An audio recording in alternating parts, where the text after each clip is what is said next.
Real quick, before this video begins, I want to address a few things. So some of you might be thinking, man, this is a lot of overkill. And to some extent, you're right. I mean, this is an incredibly intensive system that I built. But the reason for it is because I really believe that time management is one of the most important things you can do. Pretty much anything in your life is achievable if you leverage your time in the right way. And I just don't think most people, including myself, for a lot of my life, have a good grip on what we do with our time and are very intentional with their time. So that's kind of the thesis behind this whole system. And I think for anyone who's going to embark on this, they should have the proper view, because it is kind of a pain to deal with this sometimes, but I think you have to know why you're doing it. And kind of like I said in the other video as well, if you don't like what I do, please, please, please, please, just make your own system. That's why I made this smorgasbord system. As you can see, this is not some app. And it's the reason I didn't use an app is because of the fact that nothing was doing quite what I wanted it to do. And so I had to make my own system. So to some extent, I really believe in kind of doing it yourself. So if you have the inkling to do that, go ahead and do that. All right, let's get into this video. All right, guys, so we're going to get into the time management spreadsheets that I have. This is a follow-up to my last video. So this is for those of you who actually want to implement this system that I have. All right, so basically this is what it looks like. It's going to look like this when you get it. The first thing you're going to want to do is you're going to want to think about your day, about your life. You're going to want to think about the types of buckets that you want to capture. So for me, these are the buckets of my life that I want to capture. Miscellaneous just is anything that's kind of productive, but it can't really be captured in its own category, like going to the grocery store, getting a haircut, something like that. Waste of time is just a straight up waste of time, and these others are pretty self-explanatory. Okay, so I track my time in 16-hour days because I don't want to spend a ton of time putting in sleep. I usually sleep from 11 p.m. to 8 a.m. That's usually when I'm sleeping, so I just consider that's always going to be sleep. If you want to track the whole time, you can do that, but I would suggest tracking in 16 hours. It just makes it easier. If you want to change this time, you can change it here. Just change this first row to like 7 a.m. for example, and all the rows will automatically change. All right, so after you change these things over here, these buckets, you're going to want to change them here as well. Okay, don't change the color because the color is tied to the macro. So what's a macro? It's just a short little piece of code that helps things go a little smoother.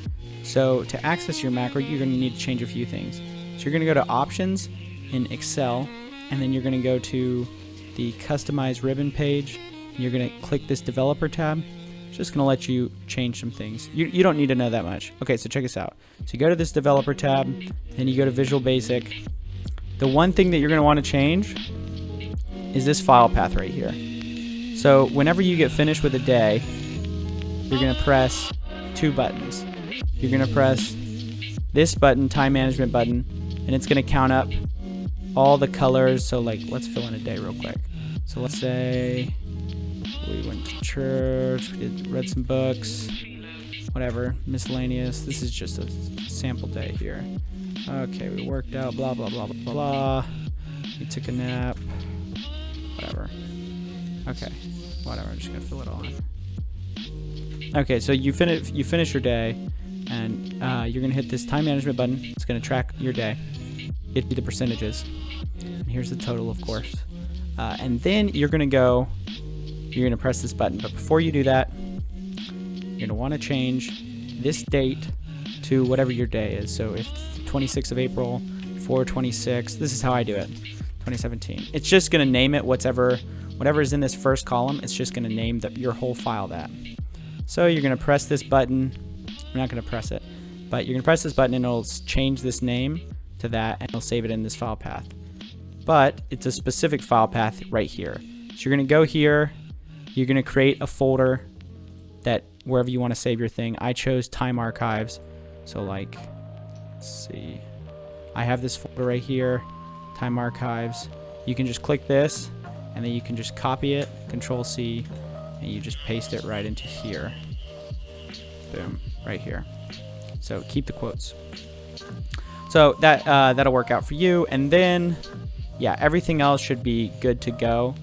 Don't change the number of buckets. Just try to use the same one if you can.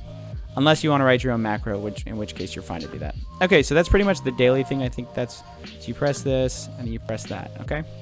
All right, so now we're going to talk a little bit about the review system. So here, let's pull that up. Okay, so here's a sample review template. This one is a lot more free. You can do a lot more things with it if you want, but I'm going to try to explain how I use it, and you can kind of do whatever you want. So basically, I do 2 different types of review systems. I do weekly and monthly. You can do them in bigger or smaller increments if you want. So you're basically going to, just for your own sake, write in what time you're capturing. So I'll say like 4/26 to, let's say I'm doing next week to, what would next week be? What would a week from now be? 5/2. So May 2nd. So that's just so you know what you're actually capturing. And so now we're gonna write in, let's say I made a video about time management. That's like you write all your achievements, all the things that you did that were noteworthy. And then you're going to, and like I said, you can change this around, whatever fits you. You're going to basically summarize your week in your own words, how you did. This is mainly to get you to think about how your week went, to get you to think about, do you think you were productive? Do you think you weren't? And then you're going to write like major to-dos for the next week there. Like I said, you can change that around if you want. Then we're going to do this. This is this is the part where you actually have to pay attention. Okay, so you're going to compile your time from your past days that you've recorded in the daily spreadsheet. So like, let's go to our time archives real quick. Sorry, this might take a little bit. Okay, so when you go into our time archives, we're going to open up a bunch of days, right? So let's open up just a few, just to give you an idea. We'll open up 4 days. But you're going to open up whatever days your time period is supposed to be reflecting. So like, okay, let's wait for all this to open up. So 4/26 to 5/2, that's the days I would open up if I were really doing this. Okay, so then you go to those things, and all you're going to do is you're going to take in this thing right here, you know, this right here, and then you're going to go back to your view template. You're going to paste that in right here, just like so. You're going to go to your next, you're going to close that out. You're going to go to your next day, and you're going to do the exact same thing.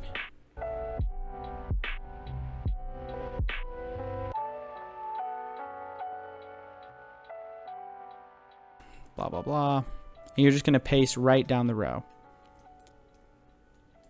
Okay, let's just do 3 days, for example. Yeah, okay. So whatever. So you have these 3 days. You're going to want to like put them down like this, making sure there's no space between them. That's just how I wrote the macro. Like I said, if you know anything about VBA, you can change this all to suit you.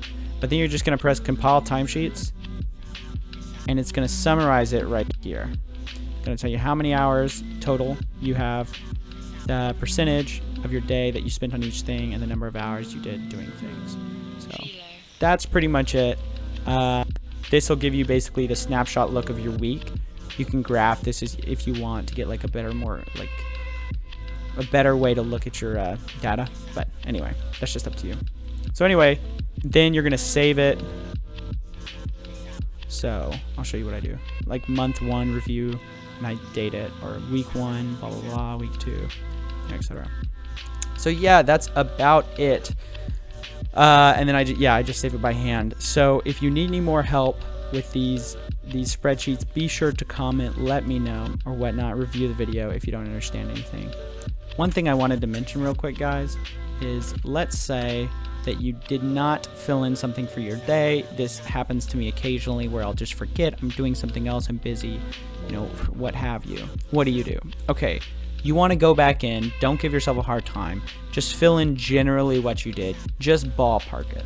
But the point is to try not to miss any days. So even if you have to, just estimate it. And I think that will do you really well. So that's just something practical that I've had to come to grips with, is sometimes you forget you're doing something else. You just have to estimate it. It's okay. The point is to build up over time just this grand view of what your time is looking like. And on the grand scheme of things, it still will be pretty accurate. So yeah, anyway. Okay, guys, thanks for watching.